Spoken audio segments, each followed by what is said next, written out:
brought them to their knees. Only we could turn what used to be a morsel to a feast. No one ever wants to grind, everybody wanna eat. Tables turn and it seems like everybody wants a seat. When your cup runneth over, everybody wants to meet. When everybody knows you, everybody wants to tweet. I'm the queen. My name's Persia and this is Mancunia and Rebél magazine.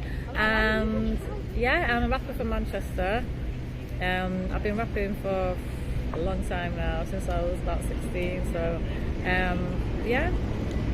So, who are your main influences? I would say, you know what, I've got a lot of, it's difficult for me when you say that because I'm a mad hip hop head, so there's too many people in my head to say one or two. What I would say is I was really influenced by the classic era of like 90s.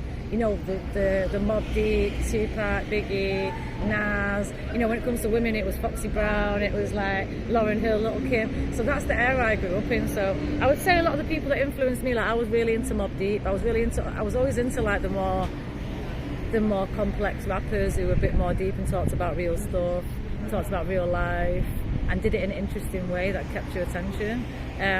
So I'd say some big influences, definitely I'd say the major ones would be Lauryn, Tupac, Biggie, Mobb Deep, probably, yeah. So what influenced you to write the music you make?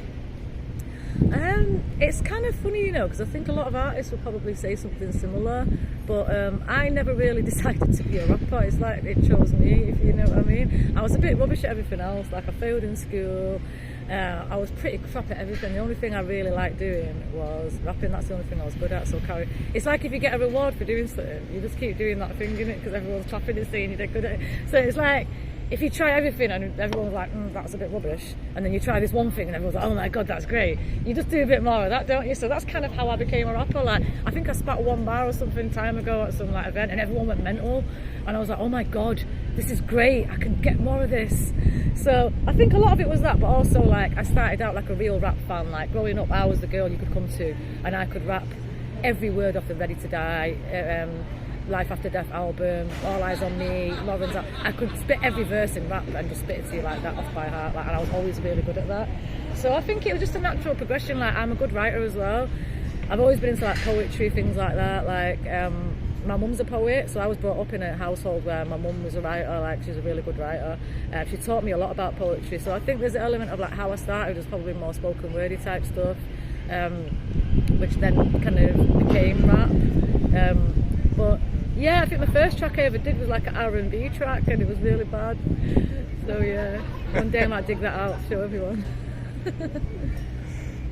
Okay, final question.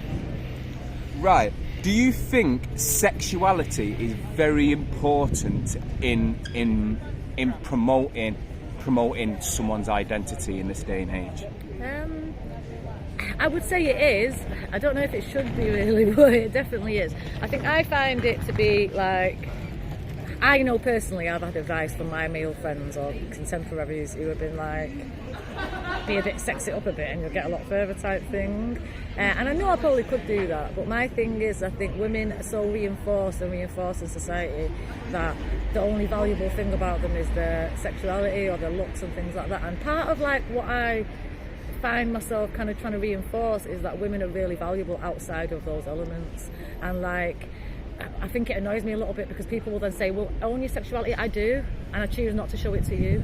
And the reality really is that society doesn't like it when you keep it for yourself, but you've got the goods, you know, because really you've got a nice figure, you'd look good naked, you know, why wouldn't you do it? Whereas my thing is, but I've got a brain and it's damn sexy, and if I show that off, that's going to keep your attention more than my body. So I've always been like a strong believer that although sexuality is massively powerful, women should be able to wield it however they want to wield it. I also think that there's a massive emphasis put on that as being a top heavy thing that women are good at, where really like the things that women are really accomplished at are not necessarily to do with sexuality or your body. It's to do with things like us being able to be empathic, so we can look at the bigger picture. We make great leaders because of that.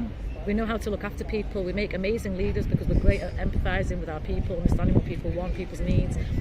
Those things are not promoted.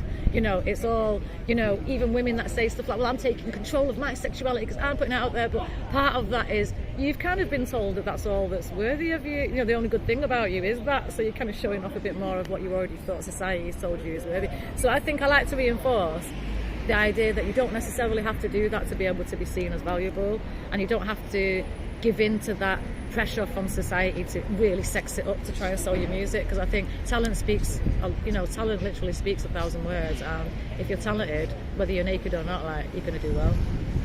Any new projects you've got coming?